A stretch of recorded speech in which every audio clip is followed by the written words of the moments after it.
Ah, verdad. Ah, ya comenzó. Ya.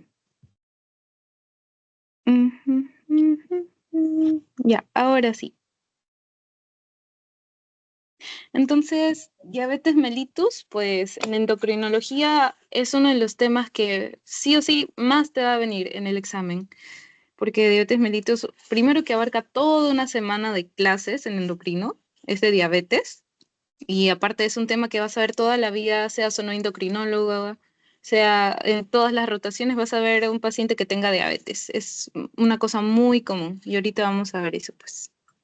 Entonces, este es el índice y previamente lo que aprenderemos hoy es lo que ya te dije, ¿no? Vamos a ver las características generales, epidemiología, clínica, y lo importante de esta clase es que al final vamos a practicar y vamos a aprender cómo diagnosticar una diabetes con casos clínicos.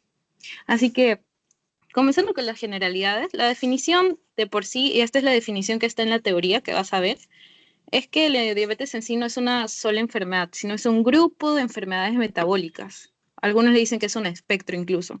Entonces, la principal característica que sí o sí caracteriza la diabetes es una hiperglicemia crónica. Ya eso bien sabido, una hiperglicemia crónica, alta azúcar en sangre. Y esto se da por una alteración en la producción o acción de la insulina. De acuerdo a estas variaciones vamos a ver los tipos de diabetes, ¿no? Entonces, en general, la epidemiología es que se caracteriza por estar en países en desarrollo y, por ejemplo, algo muy importante que tienes que tener en cuenta es que si un paciente te dice que su papá es diabético, ese paciente ya tendría 50% de riesgo de desarrollar diabetes de por sí, solo por la carga genética. Si tiene papá, tía, aumenta más la probabilidad. Pero no es que significa, o sea, es 50%. El otro 50% depende de hábitos, estilo de vida, etcétera, ¿no?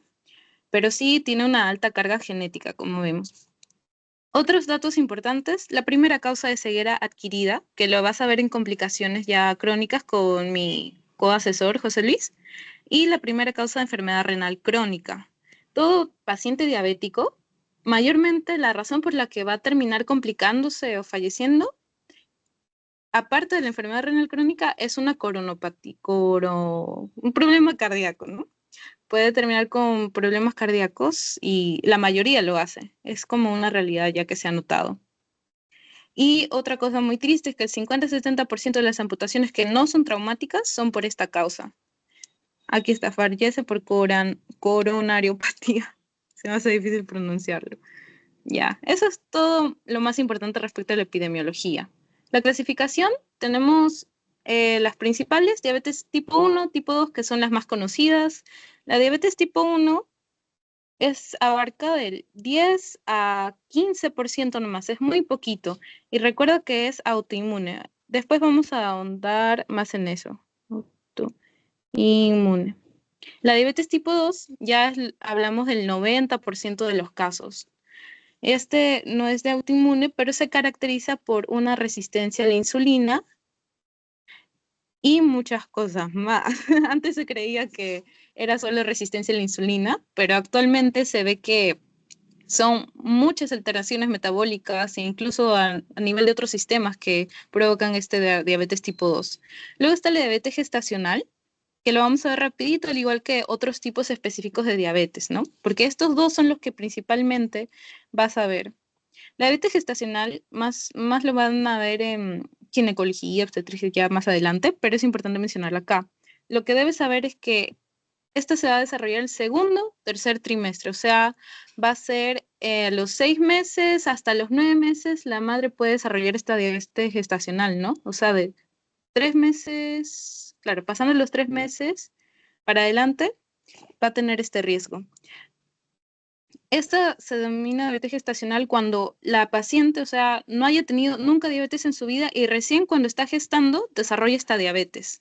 No es diferente a una paciente que ya tenía diabetes mellitus de antes, comenzó a gestar y sigue con su diabetes, ¿no? Es diferente. Luego, otra característica es que es más frecuente en pacientes que ya eran obesas antes del embarazo. Luego, también es importante la historia familiar de diabetes, ¿no? Obviamente, como te dije antes, la diabetes tiene alta carga genética, así que si tienes un papá familiar con diabetes, es más probable que tú desarrolles diabetes, incluyendo diabetes gestacional. Y también otro factor de riesgo es cuando la madre es mayor de 35 años ya. Hasta ahí diabetes gestacional es lo más importante. Pero ¿cómo es que se desarrolla esta o por qué? Es porque hay un desbalance hormonal, aumento de estrógenos, todo eso, pero mayormente es por esto que es lo más importante y lo que deberías recordar del lactógeno placentario humano. Esta es una hormona que se secreta por la placenta y va a hacer que se genere la resistencia a la insulina en sí. Entonces es por este que se llega a generar la diabetes gestacional. ¿Y cuáles son las consecuencias de esto al final? La madre va a tener riesgo de preeclampsia y al final puede que quede con la diabetes tipo 2 de por vida. Además, ya hay riesgo de cesárea, obviamente, porque conlleva muchas complicaciones en el parto. Luego el bebé puede que nazca con macrosomía, con la cabecita grande, o sea, muy pesado. O sea, esa es la macrosomía, hipoglucemia al nacer y también el bebé tiene mayor riesgo de nacer con sobrepeso o que desarrolle obesidad durante la niñez. Entonces, eso es con diabetes gestacional. Y ahora si hablamos de tipos específicos, hablamos ya de, por ejemplo, de las cosas monogénicas. ¿A qué se refiere monogénica? Es cuando hay mutación de un gen que pertenece a la insulina. Por ejemplo, la insulina es como una cadena de proteínas, ¿no? Como todo así molécula. Entonces, hay un gen que se altera. Este gen, digamos, no sé, hay una falla en él y hace que en vez de este aminoácido se cambie por otro y se modifique la estructura de la insulina. Entonces ya no va a funcionar correctamente. Entonces, a eso se refiere estas modificaciones. Y hay varios tipos dependiendo el gen que se altere, y esos son los MODI, ¿no? Se les llama así, que no se pregunta así nomás. Lo vas a ver en tu teoría, te lo van a explicar más, pero es mucha, él menciona mucho los que son los genes afectados, etc. Van del 1 al 6 y ya, eso ya es un segundo plano. Vamos a centrarnos más en los demás. Que, por ejemplo, tenemos en la enfermedad de páncreas exocrino. Obviamente, el páncreas, sabemos, recuerda que el páncreas tiene las células beta, que ahorita, ¿dónde está? Bueno, aprovechando ya. Este es tu páncreas y acá están las células que conforman tu páncreas. Tenemos diferentes células, recuerda. Las células, ¿dónde está? Las células beta, las que ves acá, que son la mayoría, ¿ves? La mayoría de las células del páncreas son células beta y recuerda que estas son las que producen insulina. Las otras, las células alfa, van a producir lo que es el glucagón. Y esta, recuerda, la insulina, lo que hacía era meter la glucosa de la sangre a la célula, porque la célula necesita esa glucosa para poder funcionar, es su fuente de energía. Y el glucagón hacía lo contrario. Entonces, tenemos otras células, para mencionar acá, las células ya que son la gamma, que producen somatostatina, que mayormente el somatostatina lo vamos a hablar más adelante, que es más que nada un inhibidor hormonal. Y eso es lo más importante a recordar de acá. Ya sabes que el páncreas tiene sus islotes y en estos islotes son las células que te mencioné. Entonces, volviendo a esto, ¿qué pasa si el páncreas se daña? Digamos, a un paciente le da pancreatitis crónica. Si es crónica, es de larga data, el páncreas está en continuo daño y estas células beta pueden también dañarse. Es por eso que la producción de insulina puede comenzar a fallar y obviamente la glucosa, en vez de meterse en la célula, se va a quedar a la sangre y va a producir la hiperglicemia. ¿Ok? Y lo mismo puede puede pasar con cualquier cosa que altere, ya sea infecciones de páncreas, fibrosis quística, hasta tumores, etc. Otra causa son las endocrinopatías. Y con endocrinopatías nos referimos a enfermedades donde se altera la producción, ya sea aumentando o disminuyendo ciertas hormonas, ¿no?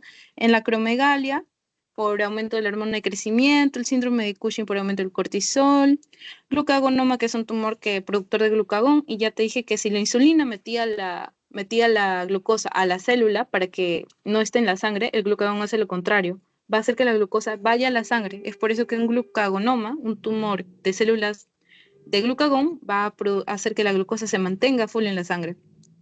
Feocromocitoma y el hipertiroidismo, todas estas en general, lo que hacen es que aumenta la hormona de crecimiento y tiene influencia en aumentar la glucosa en la sangre. El síndrome de Cushing, donde hay aumento de cortisol, por ejemplo, recuerda, el cortisol, así como los glucocorticoides, también tienden a aumentar la glucosa y te pueden generar una diabetes también. Claro, transitoria en el caso de los corticoides, pero en síndrome de Cushing ya es otra cosa, ¿no? Luego, ya por último, fármacos, te acabo de decir, glucocorticoides. Los anticonceptivos orales también te pueden producir. Los fármacos antivirales que se usan en el VIH, las tiazidas, que eran un diurético, y los antipsicóticos atípicos. Por eso los glucocorticoides no se deben usar de larga data. Por eso a los pacientes que tienen VIH se les tiene que hacer control de la glucemia, al igual que a las personas que usan antipsicóticos. Ya, y esas son todas las generalidades. Pasando a la fisiopatología, entonces vamos a ver diabetes mellitus tipo 1. Como dije, es autoinmune. ¿Y qué es lo que pasa acá? Cuando nos referimos como a toda enfermedad autoinmune, significa que se están produciendo anticuerpos que van a atacar a nuestras propias células. En este caso, ¿quién van a atacar? A las células beta. Es por eso que las células beta ya no van a producir insulina porque están siendo destruidas. Y algo que sí o sí caracteriza a la diabetes tipo 1 es que si no hay células beta, no hay insulina, o sea, va a haber cero insulina acá, o va a ser casi nula, a diferencia de la diabetes mellitus tipo 2, que ahorita te voy a decir. Entonces, acá esto ya es cosa de memoria porque, mira, acá hay anticuerpos, anticélulas islote, que son los anticuerpos que, así se llaman los anticuerpos que atacan estas células beta, o anti-ICA, esta es su abreviación, y el anti-GAT65, son los dos principales que debes recordar. Otra característica entonces de esto es que está asociado a alteraciones en el cromosoma 6, donde están los antígenos leucocitarios humanos. Eso es otra cosa ya de recordar, ¿no? ¿Y qué pasa entonces para comprender? Si no tienes insulina, eh, y si es un defecto así, digamos, autoinmune, ¿en quién crees que los vas a ver más? ¿En adultos, en niños, en adultos mayores? Pediátricos. Exacto. Entonces, si tú ves a una persona menor de 20 años, porque ese es el corte, menor de 20 años, si te viene, no sé, un caso clínico o una persona menor de 20 años que tiene síntomas de diabetes, que ahorita lo vamos a ver, o debuta, que es lo más común, con una cetoacidosis diabética, que esa es una de las complicaciones que también vamos a ver. El paciente acá viene, no sé, un joven que viene, no sé, somnoliento, que está con náuseas y le detectan cetonas en la sangre, está con cetoacidosis diabética, diagnóstico de diabetes mellitus tipo 1 descompensado y así. Entonces, una clave que puedes usar acá es que si te vienen, digamos, en el examen un paciente joven, ya vas obviamente suponiendo que es diabetes tipo 1 más que tipo 2, ¿no? Entonces, como no tienen insulina, desde el comienzo de la enfermedad, estos pacientes van a ser insulino dependientes, sí o sí.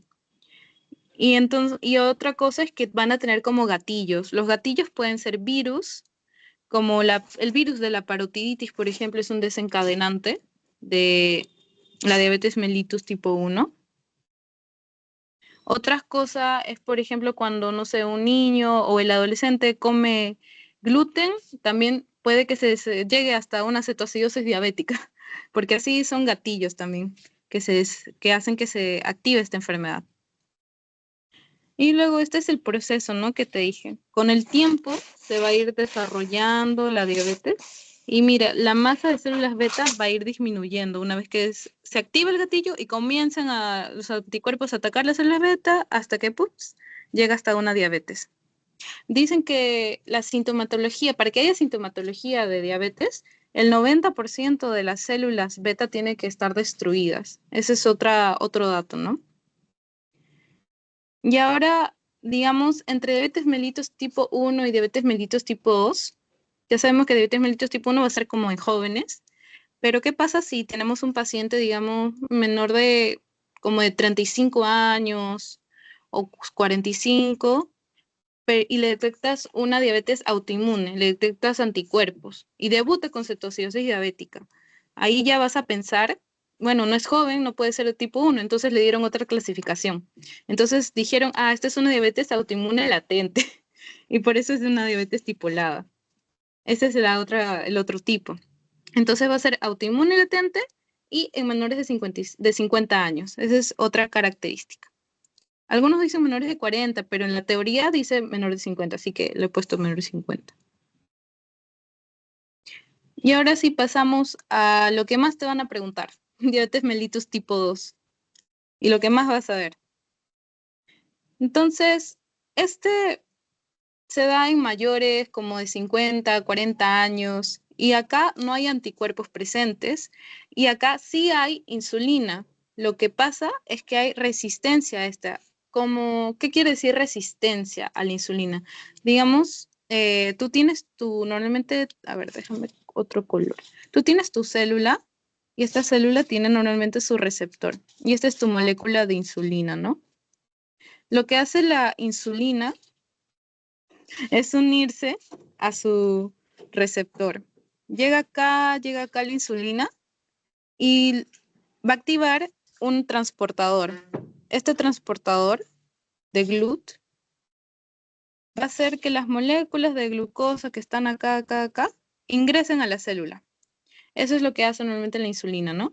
Pero cuando hablamos de resistencia a la insulina, significa que cuando esta molécula intenta unirse al receptor, la célula no le reconoce, es como un desconocido. O sea, le dice, ¿quién eres? No te conozco. Entonces, la glucosa ya no va a ingresar a la célula y se va a quedar afuera. Esa es la resistencia a la insulina. Hay insulina, pero la célula no responde a ella. Mi gatito. A ver. Entonces, como te dije antes, la diabetes mellitus, si bien es su principal característica, tiene un montón de alteraciones metabólicas y este es donde se pone un poquito más complejo, pero si entiendes, perdón, le abrí la puerta a mi gato. Ya.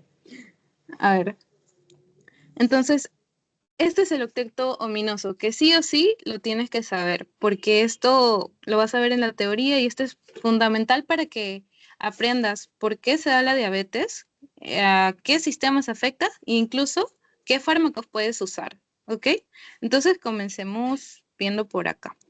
Lo principal que va a pasar en la diabetes, aparte de eso, ¿no? Resistencia a la insulina, si, digamos, el organismo no tiene glucosa en la célula, es va a decir, pucha, no tengo glucosa, no tengo energía. Le va a decir al hígado, oye hígado, quiero que produzcas más glucosa. Entonces el hígado va a comenzar a hacer una gluconeogénesis en compensación a esta disque falta de glucosa en la célula, ¿no? Entonces, una cosa importante, va a haber una gluconeogénesis incrementada. Ese es como que lo segundo más importante después de la resistencia, digamos. Y si va a haber una gluconeogénesis incrementada, entonces la glucosa va a aumentar más en sangre, porque igual la glucosa que intenta llegar a la célula no va a poder entrar porque la célula no reconoce la insulina, entonces no puede ingresar, se va a quedar más en sangre.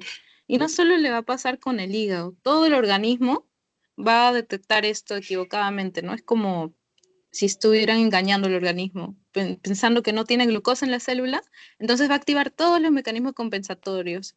Otro mecanismo compensatorio es la secreción de glucagón, porque el glucagón lo que hacía era hacer que la glucosa salga, ¿no? O sea, las células alfa del páncreas van a secretar este el glucagón, para que genere más glucosa en sangre, pensando que la glucosa va a entrar, pero al final no va a entrar, pues. Entonces, ¿qué más vemos acá? Va a haber obviamente disminución de la secreción de insulina, porque va a llegar un punto en que las células beta al principio, esta es como la historia natural de la enfermedad, ¿ya? Al principio las células beta ven que no hay glucosa en la sangre y siguen secretando insulina, pensando que van a hacer que entre más, ¿no?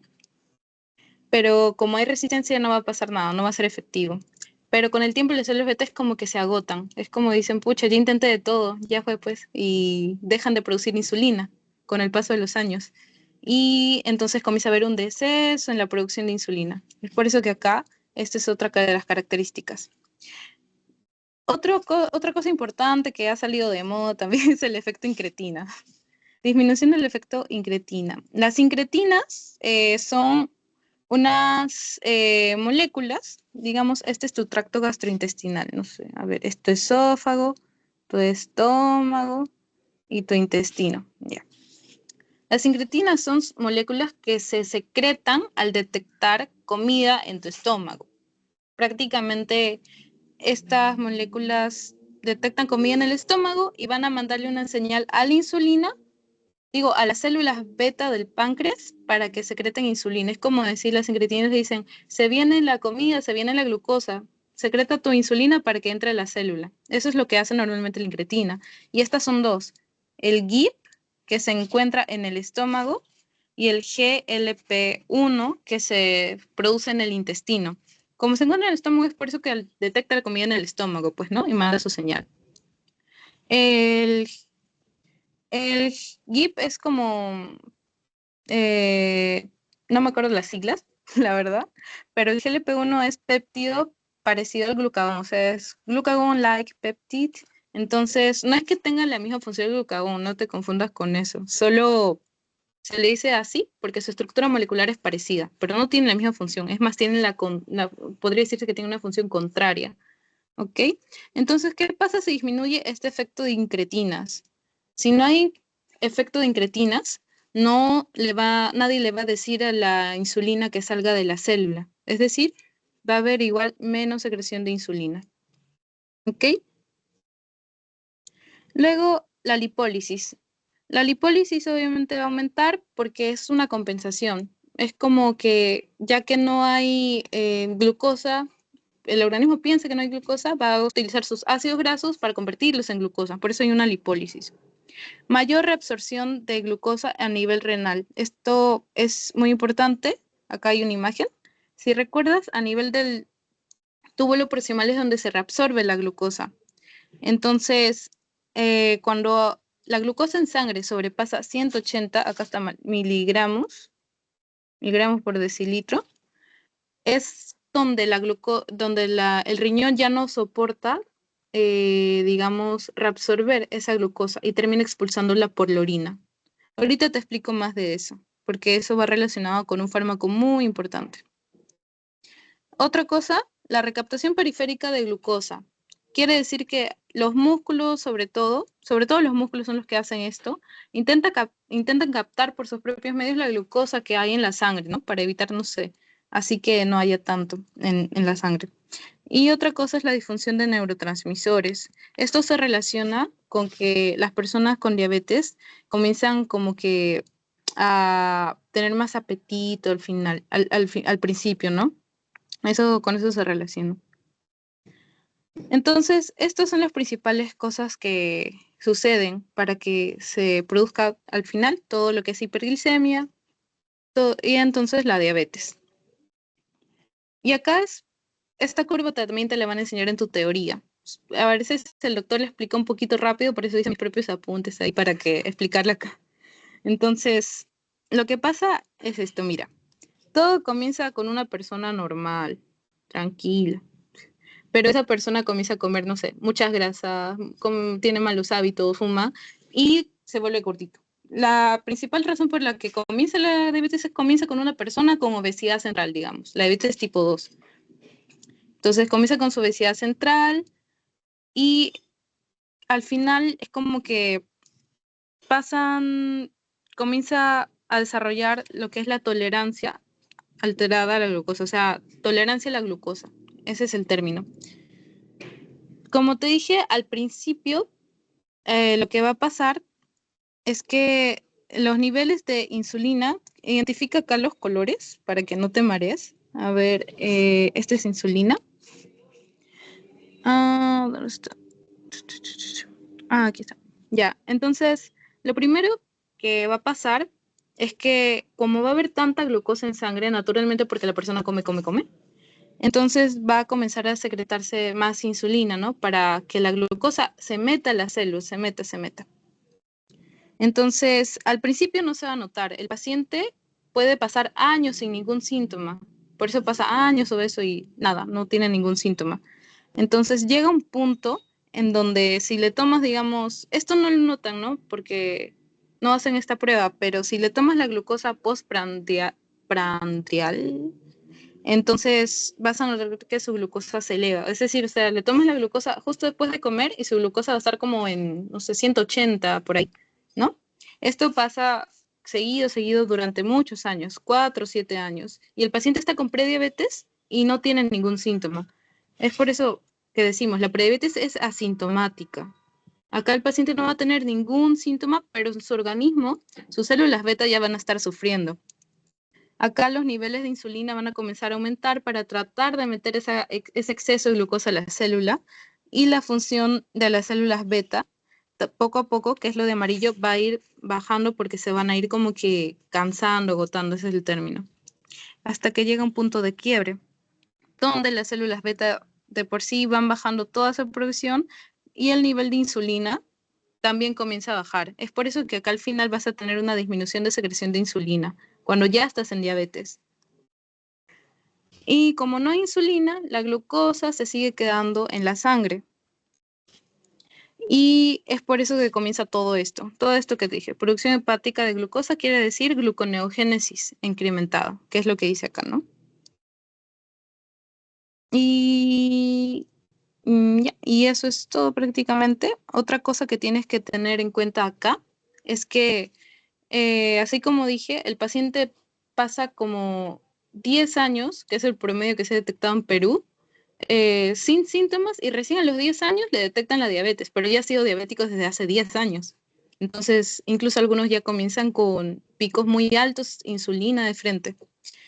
Y las complicaciones también se comienzan a desarrollarse mucho antes, desde la prediabetes. Como ves acá, esta línea, las complicaciones macrovasculares se desarrollan desde la prediabetes, y las microvasculares ya desde la prediabetes también incluso. Por eso hay que tener cuidado. Y recuerda, el paciente diabético, mayormente las complicaciones van a ser coronariopatías y enfermedad renal crónica, es lo que más, por lo que más se mueren prácticamente. Algo que sí puedes notar, que es un signo, si ves ¿reconoces esto? ¿Te acuerdas el Sí, nombre?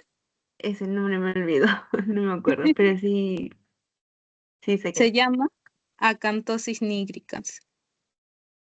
Si tú ves una persona con eso, con una acantosis nigricans o con acrocordones, vamos, acrocordones, que son estas como verruguitas en el cuello y todo, puedes decir que ya está teniendo una resistencia a la insulina. ¿Ok? Entonces a ese paciente hay que chequearlo. Ves en la calle a alguien con el cuello negro, pero ves bien y no es caracha, y tal vez es una acantosis nigricans, ya, puede ser resistencia a la insulina, es resistencia a la insulina. Otra cosa que se va a ver, aparte de los picos de glucosa postprandial, que ya te dije, es que el paciente puede desarrollar como cierta hipertensión. Ese es otro, como otros signos así tempranos que puedes ir detectando, pero en sí la prediabetes es asintomática. Entonces ya tenemos esto. Y ahora, como te dije, esto es muy importante. A ver, vamos desde lo básico. Este es tu túbulo proximal. Y acá tienes un transportador especial. El transportador sodio-glucosa. ¿Ok? Este transportador que está, digamos, acá, lo que va a hacer es pasar la glucosa de tu túbulo a tu sangre, a su vez que pasa el sodio. O sea, los dos se van al mismo tiempo a la sangre, del túbulo a la sangre. ¡Pum! Eso es lo que hace normalmente, ¿no? Entonces, es raro, ¿no? Porque tú dices, no, entonces el riñón hace que aumente la glucosa en sangre. Sí, eso hace al principio. Porque el riñón también piensa que si la célula no tiene glucosa es porque seguro dice, ay, seguro no tiene glucosa en sangre, vamos a reabsorbemos glucosa para ayudar, ¿no? Ya al principio hace eso, pero llega un punto en que si el paciente que tiene más de 180, y esto apréndelo porque esto sí preguntan, más de 180 miligramos de glucosa en la sangre, ya el túbulo, es como que se satura el transportador y ya no lo va a llevar a la sangre, sino que se va a expulsar por la orina. Es decir, va a haber una glucosuria. ¿Ok? Este es el umbral de la glucosa para que comience a haber una glucosuria. Entonces, vamos a hablar un poquito pasamos a la clínica y luego pasamos un poquito a fármacos, ¿ya? Ya, entonces ya vamos al diagnóstico, que es la última parte de este tema, así. El diagnóstico, ya te sabes las 4P de la diabetes, ¿te Sí, acuerdas? O lo que te las cuatro acuerdas. P. Ajá, Pérdida a de ver, ¿cuál? peso, Ujú. era pérdida de peso, poliuria, Ajá, polidipsia y polifagia. No me acuerdo la sí, cuarta. perfecto. ¿Sí está No, sí, bien? está bien. Sí, perfecto. Muy bien. Ahora ya no te vas a olvidar nunca. Así. Las 4P, pero hay más. No eran solo 4P. Entonces, polidipsia es tomas mucha agua, ¿no? Poliuria, como tomas mucha agua y como tu riñón está ahí con sobrecarga, tus transportadores de tus transportadores SGLT2 están sobrecargados con la glucosa, lo terminan eliminando por la orina. O sea, hay glucosuria, pero la glucosa también jala agua, es por eso que hay poliuria. Ya. Y también polipsia porque estás botando te estás deshidratando. Polifagia porque tu organismo piensa que no tiene glucosa para la energía, entonces te va a pedir más comida, más fuente de glucosa. La pérdida de peso porque como no adquieres glucosa de la comida porque se queda en sangre, vas a obtener la glucosa de tu músculo, de tu grasa. Por eso que el paciente comienza al principio a perder peso, si es que no está controlado.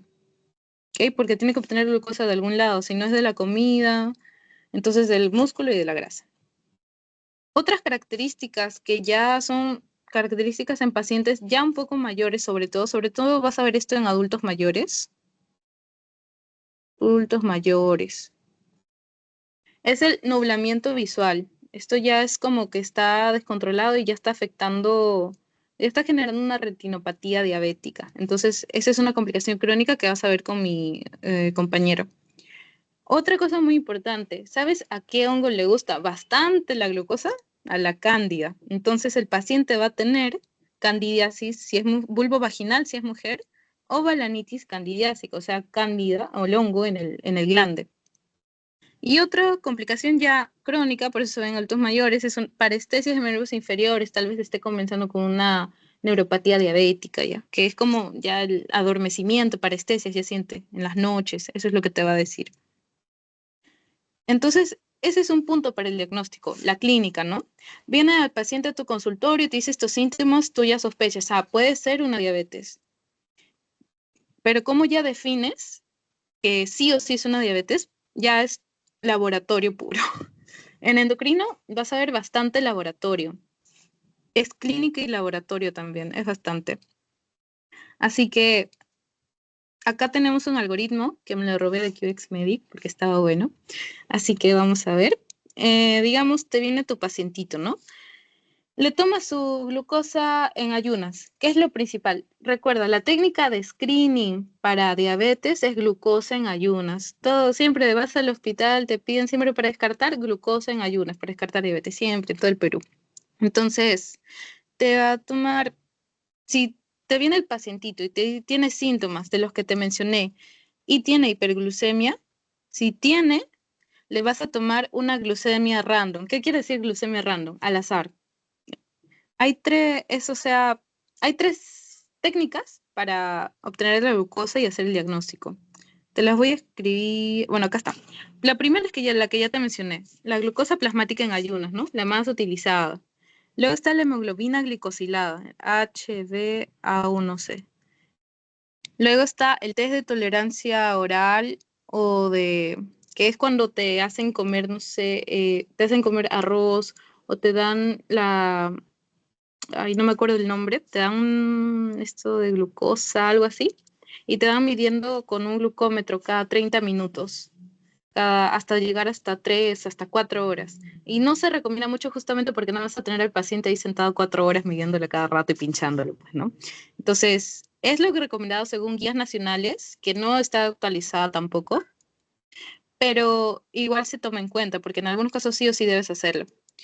Y este cuadro, por si acaso, es de la ADA, de la American Diabetes Association. Eso. Entonces, Y otro de estos que no está acá es la glucemia random o la glucemia al azar, que la voy a anotar acá. Glucemia al azar. Y acá te voy a escribir los valores, ¿ya? O sea, es una glucemia que en cualquier momento, no sé, te viene el paciente en la tarde, no te vienen ayunas, igual le sacas su glucosa.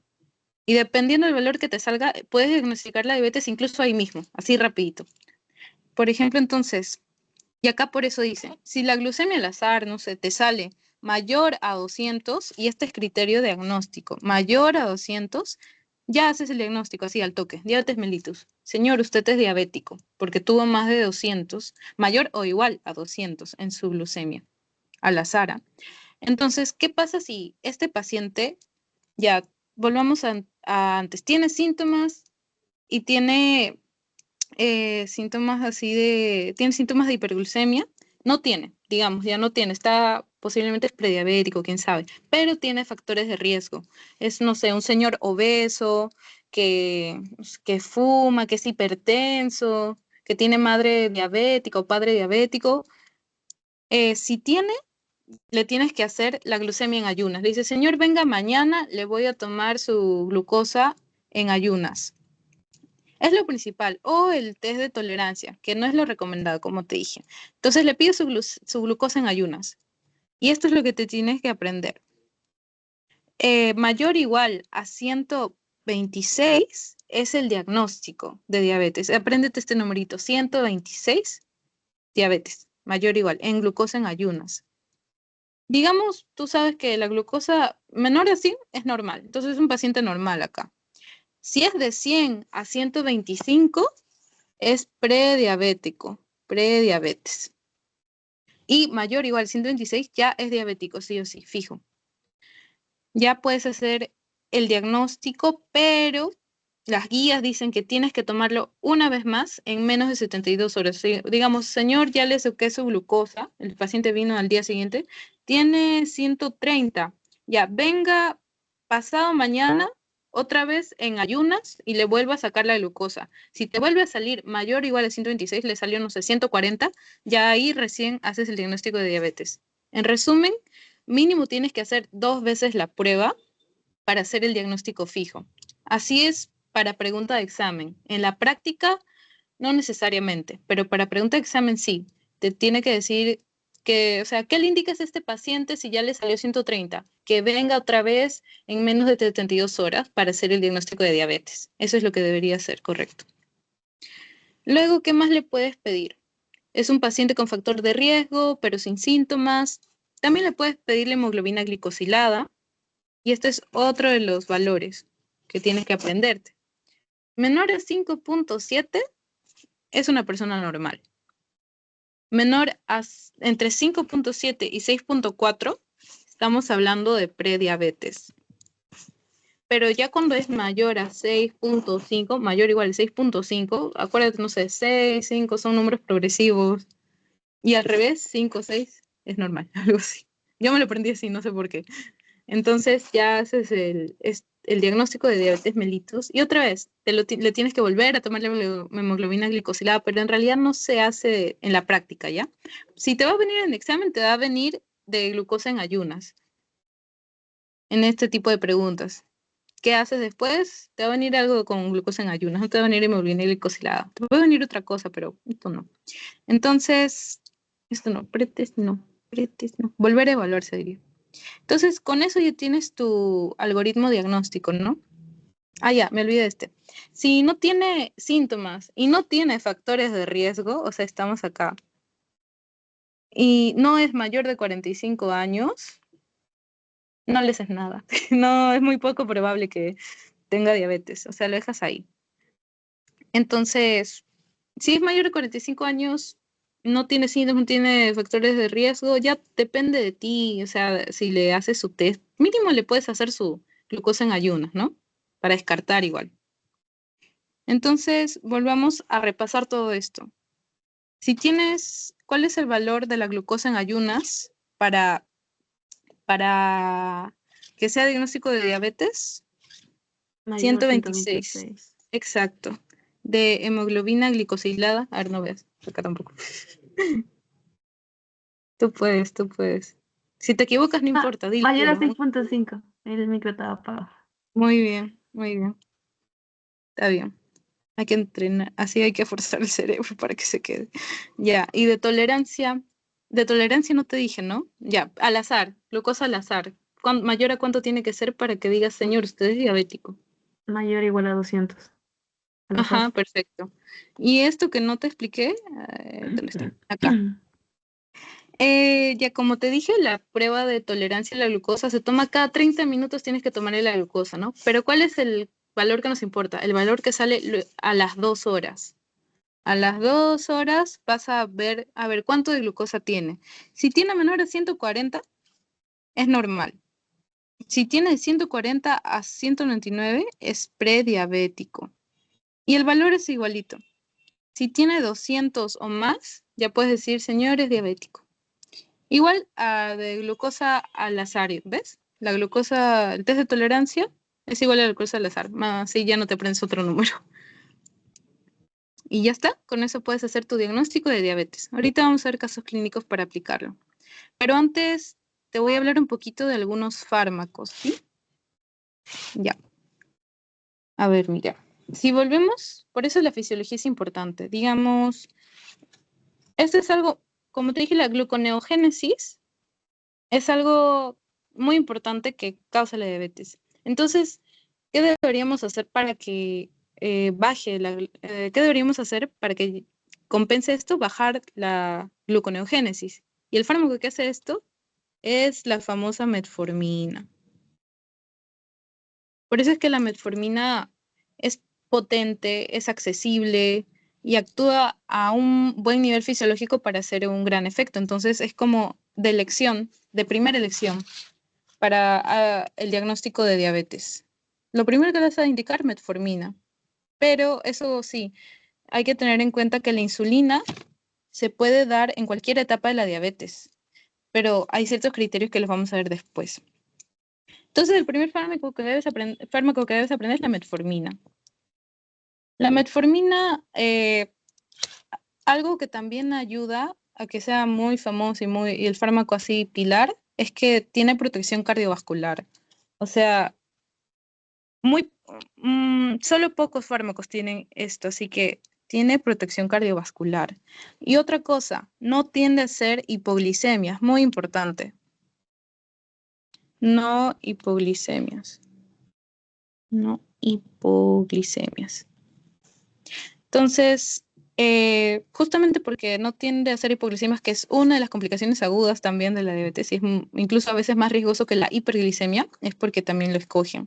Lo que sí te puede traer como efecto adverso y por que la mayoría de personas, no la mayoría, pero por lo que las personas se pueden quejar, las que usan metformina, es que te genera síntomas dispépticos. Es decir, que te genera gases, malestar estomacal, incluso te puede llevar a diarreas. Y otra cosa es que puede disminuir la absorción de vitamina B12. Por eso es que, y esto es lo que hacía mi doctor, a todos sus pacientes que usaban metformina, les decía que tienen que tomar sí o sí suplementos de B12. E incluso en algunos países ya la metformina viene combinadita, así, metformina más B12 en una sola tableta. Y ahí. Eso es lo principal de la metformina.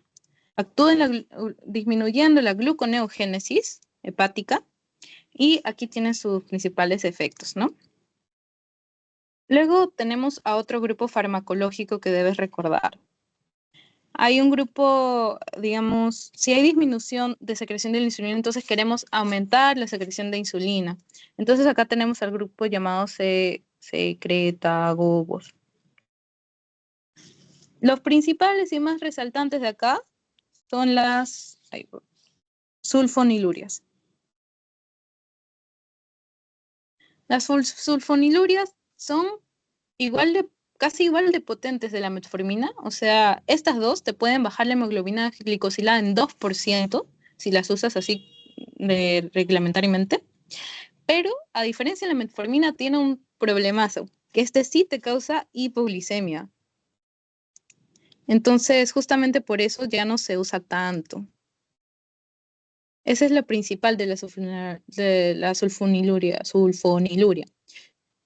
sí te llega a causar hipoglicemias. ¿Qué otro fármaco? La insulina. La insulina es el principal causante de hipoglicemia. Luego está la sulfoniluria, que es un medicamento, pues, ¿no? A ver, un momentito, déjame acomodar esto. Ay, me enviaron un mensaje.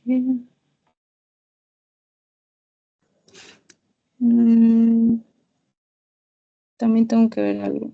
Ay, perdón. Ya, ahora sí. Entonces, eso es con respecto a las sulfonilurias, ¿no? Luego, no te voy a decir los nombres ahora porque son muchas, aquí están los nombres, pero son muy confusos. Después te digo cómo aprenderlos más fácil. Esto es solo para que sepas cómo actúan. Entonces pasamos a otro fármaco. Otro fármaco, hablamos también del efecto incretina, ¿no? Ya sabes, ¿te acuerdas? A ver, ¿qué hacían las incretinas? Están Pues, en el tema de los intestinos, me habías comentado. ujú, Del GIP y del GLP-1, si no me equivoco. ujú. ¿Y qué van a hacer? O sea, ¿por qué ayudan? Ah, no, no me acuerdo. Lo que hacen es, es aumentar la producción de insulina. O sea, ayudan a que la insulina salga, se produzca. Prácticamente, esas son las incretinas. ¿Qué estimula la liberación de insulina? Uno, la glicemia, la glucosa en sangre. Dos, las incretinas. Eso hace que la insulina salga prácticamente. Entonces, ¿qué necesitamos para controlar esta hiperglicemia? Fármacos análogos de las incretinas. Y estos son los llamados... Aquí tenemos las GLP-1, o sea, GLP-1RA, así se llama, porque este fármaco se llama tal cual, GLP-1 como la incretina, pero actúa en el receptor de la incretina, es decir, va a hacer que la incretina se una a su receptor y va a mandar la señal más fuerte, digamos, o sea, más cantidad de incretina, espérate, me equivoco. Este fármaco lo que hace es se une al receptor y aumenta la producción de incretinas, perdón, para que haya más incretinas y más producción de insulina. ¿Ok? Entonces, ese es uno de los fármacos de la incretina. Otra cosa que debes saber es que estas moléculas se degradan por una enzima, la DPP4, la dipeptilpeptidasa 4. O sea, esta prácticamente va a hacer que se degrade esta, la HIP y la GLP-1. Entonces, si no hay incretinas, no se va a poder controlar bien la glucemia porque no se va a secretar insulina. Lo que queremos acá entonces es que se bloquee esta enzima para que mi HIP y para que mis incretinas sigan viviendo, por así decirlo. Entonces, el otro fármaco son inhibidores, inhiben la DPP4 para que estas incretinas aumenten su cantidad. ¿Ok? Luego, ¿qué otro fármaco? Tenemos otros fármacos. Ya.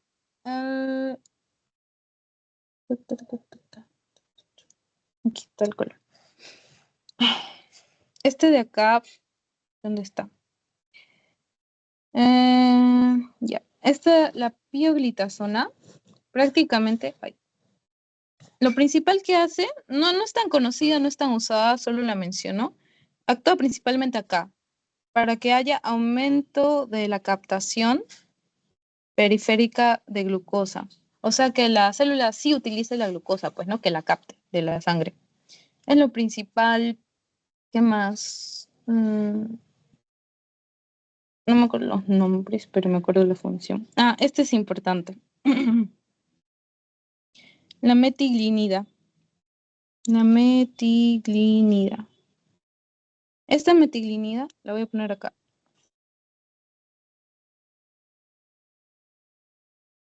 Lo que hace es disminuir la secreción de glucagón.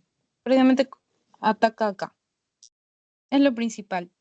Y la metiglinida también se usa, por ejemplo, en pacientes pediátricos obesos, porque hace que tengas más saciedad. Entonces controla las dos cosas. Disminuye secreción de glucagón y aumenta saciedad. Eso es lo que hace la metiglinida. Luego está, ya te hablé de las sulfonilurias, ¿cuál me falta? Creo que nadie más. Ah, el más importante, este de acá. ¿Alguna vez has oído de los fármacos llamados inhibidores de SGLT2? Porque no solo se usan a nivel endocrino. Sí los he escuchado, pero no relaciono ahorita. O Y sea, no te preocupes. ujú. Es que recién ha salido, se ha vuelto de moda recién, porque es muy bueno. Y lo que pasa es que actúa a nivel del túbulo proximal. ¿Recuerdas que acá te dije que acá está el transportador de sodio y glucosa? Entonces, este transportador lo que hace es reabsorber. Cuando digo reabsorber es que lo manda a la sangre, la glucosa. No queremos eso, ¿no? Entonces se inhibe este transportador con este fármaco. Por eso se llama inhibidor del SGLT2. Lo que va a hacer es que la glucosa se vaya por la orina. O sea, va a hacer que la glucosa, toda la glucosa se vaya por la orina. Y este fármaco, al igual que la metformina, este sí tiene protección cardiovascular porque tiene protección endotelial. Es buenazo porque se puede usar en pacientes, es ideal si tienes un paciente diabético y que tiene insuficiencia cardíaca, es ideal este fármaco. ¿Para cuáles más? También para pacientes con enfermedad renal crónica. También lo puedes usar en esos pacientes. O que han tenido un ACV o pacientes con ACV. Prácticamente a nivel todo lo que es vaso sanguíneo es protector. Y aparte, no es necesario que el paciente sea diabético porque lo usan para para pacientes con insuficiencia, con nefrópatas, sin que sean diabéticos ya lo están usando porque es muy bueno. Pero como te digo, va a generar mucha glucosuria.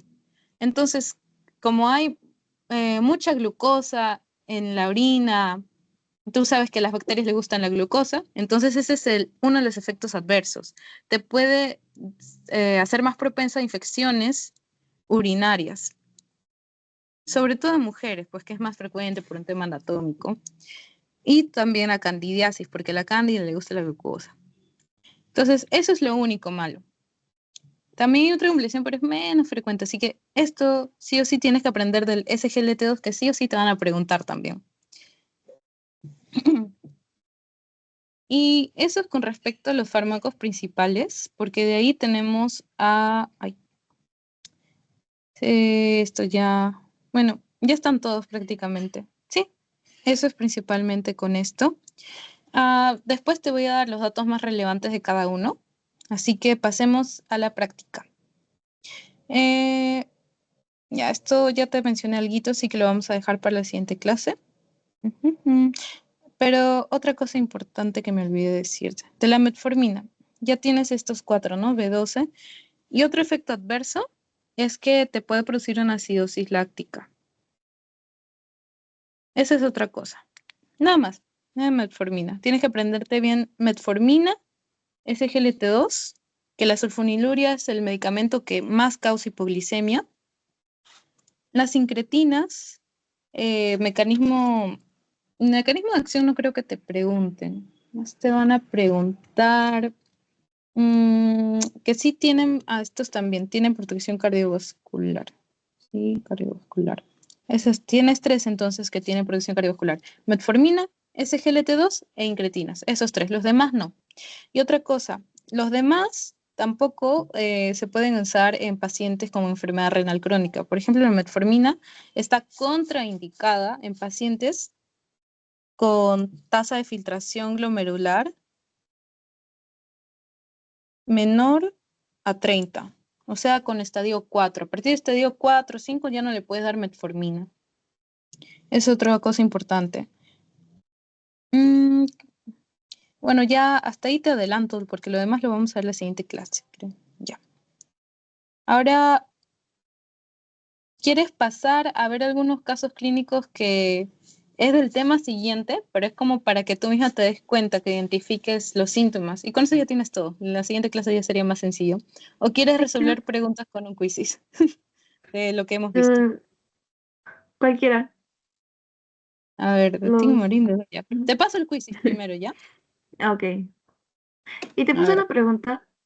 Sí, sí, hazme cualquier pregunta que quieras. Sobre el CGLT2, me comentaste de que hacer una liberación, va a haber una glucosuria, porque toda la glucosa se va a ir por la orina. Ujú. Y me dices que eso está indicado para pacientes con enfermedad renal crónica. Si hay una enfermedad renal crónica, si hay una falla renal, ¿cómo el paciente va a poder eliminar la orina? Eso me pregunto. ¿O está contraindicado? Es decir, no me quedó claro. Lo que hace el SGLT2, la verdad, buena pregunta. Lo que leí es que el SGLT2 es como un protector para la falla renal crónica, o sea, hace que se ralentice el progreso de la falla renal. Pero en sí, y tienes razón, olvidé mencionarte, también está contraindicado en pacientes con tasa de filtración glomerular menor a 30. También está contraindicado, pero si no tiene eso, sí le puedes dar porque disminuye la progresión de esa enfermedad. Mm. Y la verdad, acá hay varios que sí están contraindicados ahí, pero solo te he mencionado lo de metformina porque ese es el que sí preguntan. Se la agarran de ahí para preguntar, ¿de daría metformina? No, y no.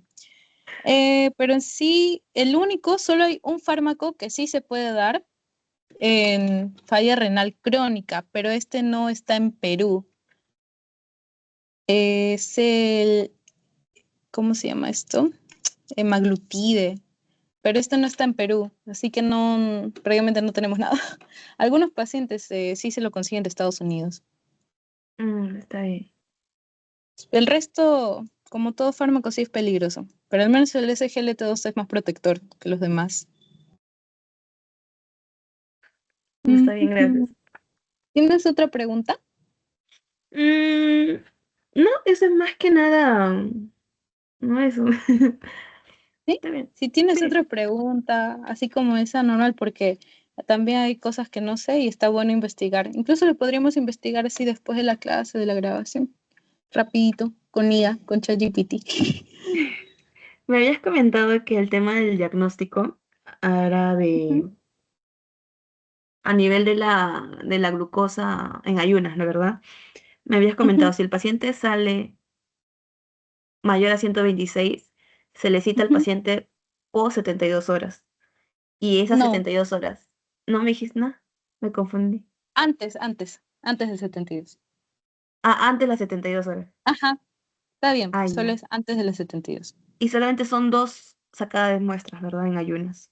Son Sí, dos. dos. O sea, a la segunda ya puedes diagnosticar. Ah, ok. A ver, ¿dónde te mando? Estoy buscando el chat. Ta, ta, ta, ta, ta. Te escribo por WhatsApp o el Sí, grupo. mejor. Personal, grupal. Personal. Ya, te escribo ahorita. Ujú. Son preguntas sencillas, que es como nomás para repasar. Ahí te mando el link. A ver, me dice si se puede.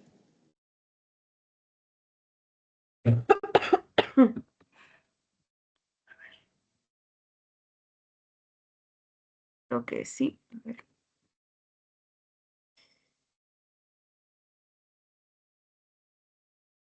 Ya estoy dentro. ¿Sí? ¿Ya comenzó? Sí, ¿Normal? ya comenzó. Ya, tú misma eres. Ok, ok. Mm, mm.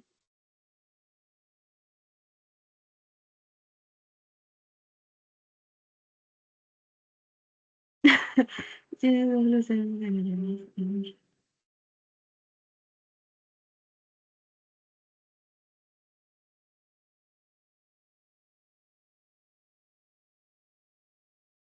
No, ay, ay, ay. Espérate.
Ya lo acabé. ¿Sí? Repito una pregunta. Ah, ya me dice, repito una pregunta que hayas fallado. Ah, ya.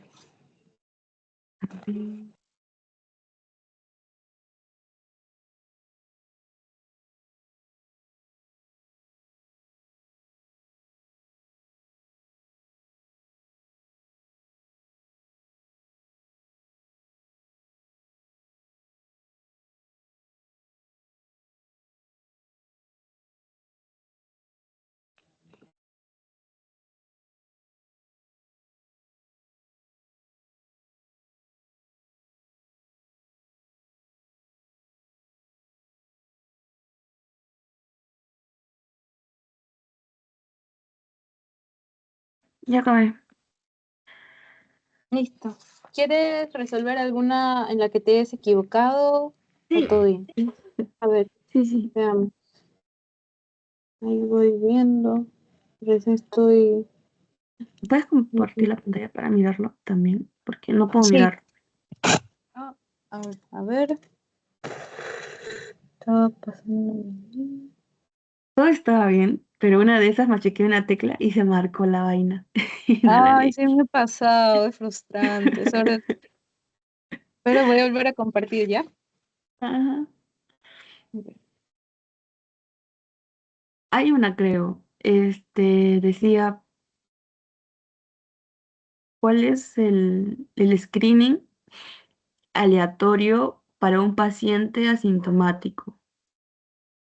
Ah, Yo ya. pensé que era el azar, pero me confundí. Y luego la volví a marcar nuevamente y salía que era en ayunas. Sí, es en ayunas. A ver, espérate. Tengo que. La próxima lo haré más rápido, practicaré, disculpa. Recién me estoy No, adecuando. Como yo más tengo. Ah, bien aquí está.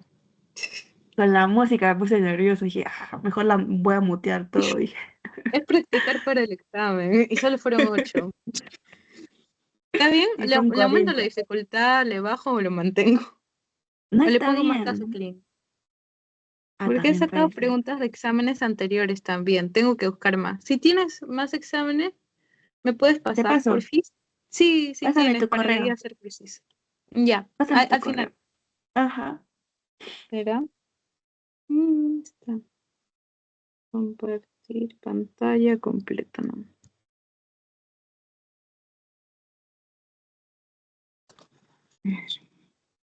Ya.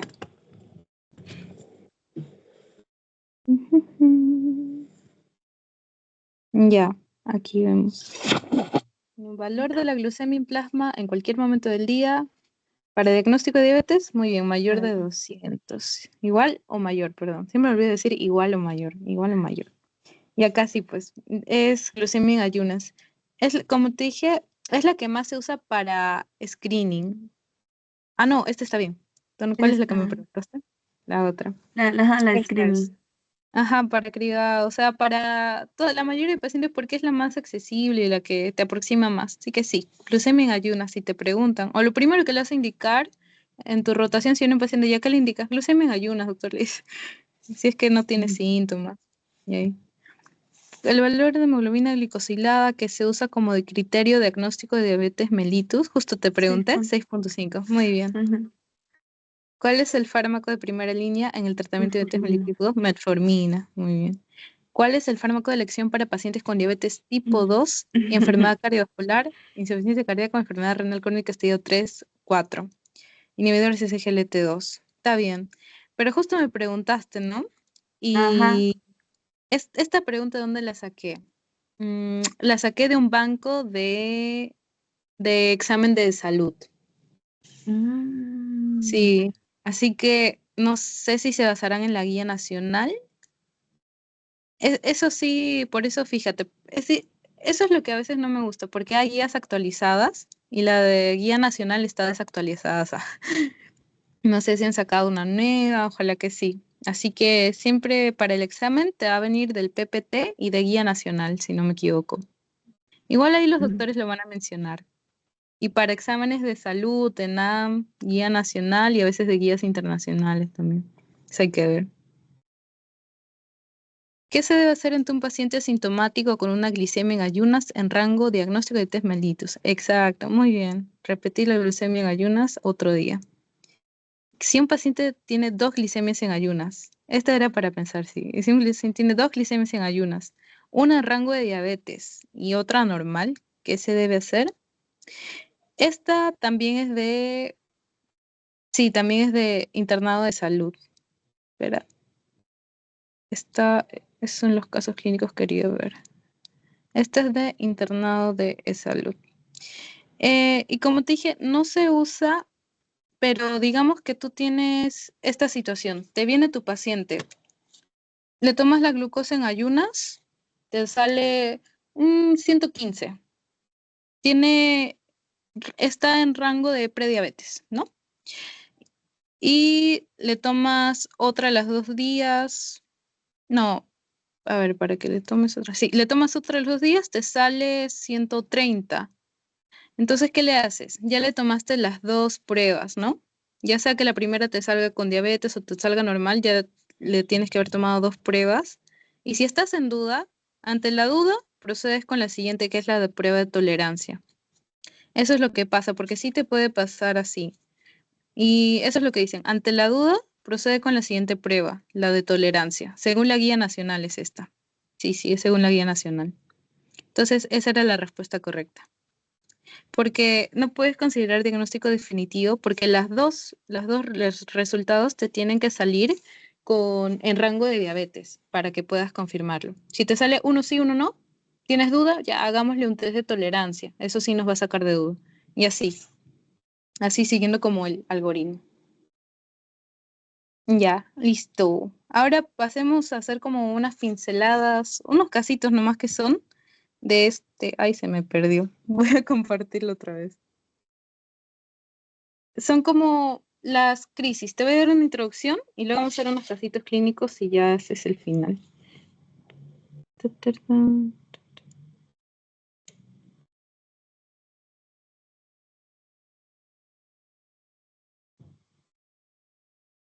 Ya. ¿Se ve? Sí, sí se Ya ve. listo. Mira, el siguiente tema son complicaciones agudas. O sea, hasta ahora lo que hemos hablado son pacientes que te vienen a tu consultorio, digamos, y te dicen tus síntomas y le sacas sus pruebas de laboratorio con calma, todo tranquilo. Y las complicaciones agudas son lo que te va a venir en emergencia. El paciente así, todo tirado, somnoliento. Ujú. Entonces, hay tres principales complicaciones, ¿ya? Tenemos uno, la cetoacidosis. ¿Recuerdas en quién tipo de diabetes se veía la cetoacidosis diabética? Acidosis Mm, diabética. no, no recuerdo, sería adivinar. Ya. Uno o dos. Adivina, sigue nomás, tú dale. Dos, No, uno. uno. Uno. Recuerda que la uno se da en personas jóvenes porque ya no tienen insulina, porque se han Eso. destruido, por eso anticuerpos le han atacado. Entonces, el cuerpo, te lo voy a explicar en la siguiente clase. Como compensación saca energía de otras partes, crea unas moléculas llamadas cetonas y por eso es cetoacidosis diabética. Eso sí. Si ves cetoacidosis diabética, piensa en diabetes tipo 1. Ok. O si te mencionan cetonas, 1. Igual. Entonces esa es la primera complicación aguda. La segunda es una hiperglicemia. Ve interpretando los nombres. Hiperglicemia, hiperosmolar. Molar. Ay. O sea, va a haber alta glucosa en sangre y la osmolaridad también va a estar aumentada. Mm, la principal característica, digamos, para que vayas deduciendo, la hiperglicemia hiperosmolar va a tener una glucosa en sangre súper alta, una glucemia súper alta y una osmolaridad más alta también. Digamos, imagínate, ¿cuánto crees que es una glucosa en sangre alta? A ver, ¿qué te imaginas? Mayor a 200 o 250. Ya. La hiperglucemia llega hasta 700, 600, 800. Es altísima. Así, números que te Bueno, asustan. Esa es la segunda. Y la tercera es la hipoglucemia, que puede ser, que mayormente lo vas a ver en un paciente insulino dependiente, porque como te dije antes, la insulina es la principal causa, el principal medicamento que te va a causar hipoglucemia como complicación.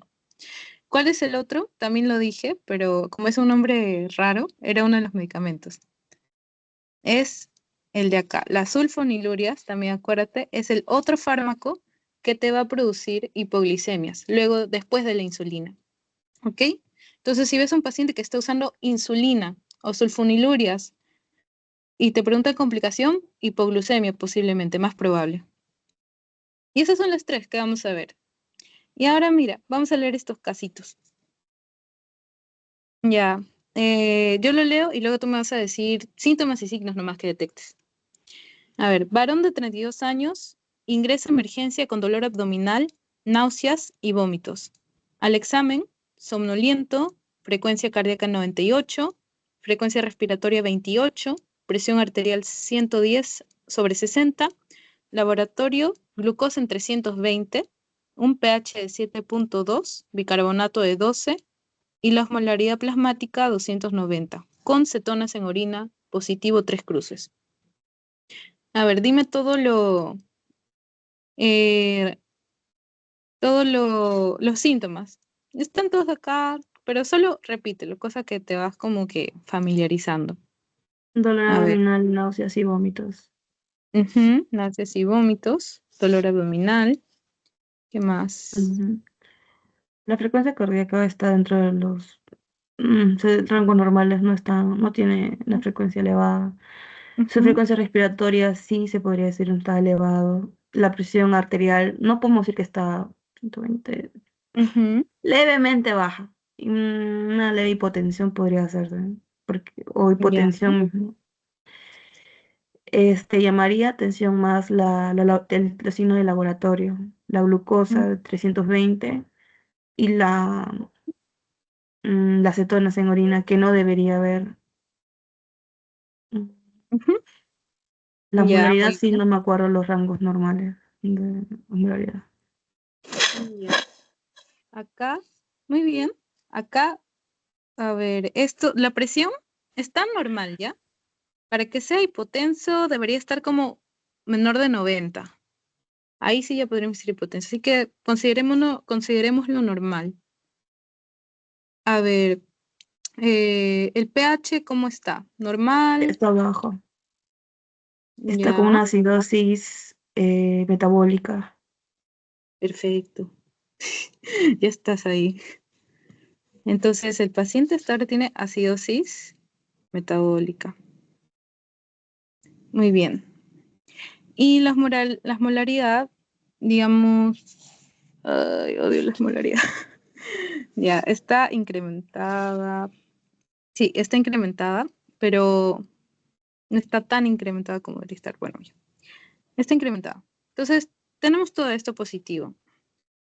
Todo lo que has descrito pertenece a ¿a qué crees? Te doy 10 opciones, cetoacidosis o hiperglucemia hiperosmolar. Cetocidosis, Muy bien, por la ¿por qué crees? presencia de cetonas en la orina. Ya estás, así de fácil. Fijas, te va a venir sí o sí una así. Entonces, la del diagnóstico es, ay, perdón, cetoacidosis. Otro dato, mira, es que es un paciente joven.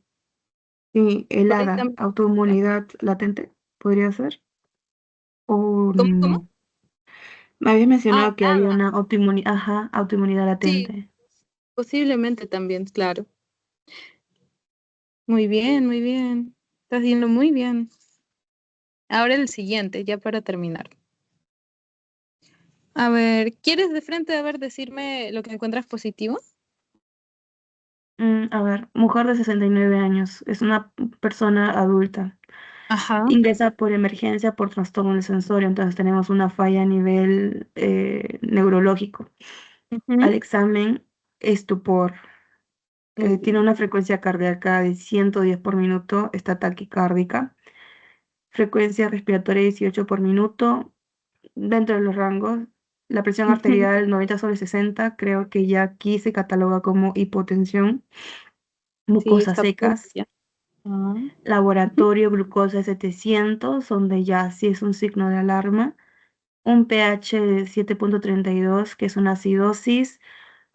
Bicarbonato de 25. mm, Creo que esto era acidosis metabólica. Acidosis, pero no me acuerdo. Bicarbonato de 24 es 32. el promedio, ¿ya?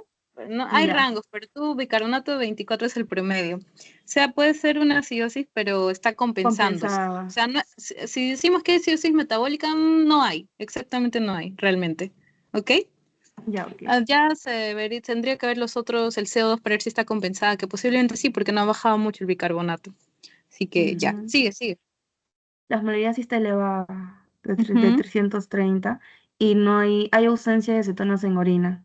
Entonces, lo que podría señalar que la afectación del trastorno del sensorio, según los datos, sea la glucosa. Entonces, sería una hiperglucemia por hipermos, se me fue la palabra, Osmolar, osmolaridad. hiperglicemia hiperosmolar o sí, o también se le Hiperglucemia. llama estado hiperosmolar hiperglucémico. La cosa es que los dos son hiperglucémico, hiperosmolar. Muy bien, Ujú. doble H porque me va a aflojar escribir. Ya está.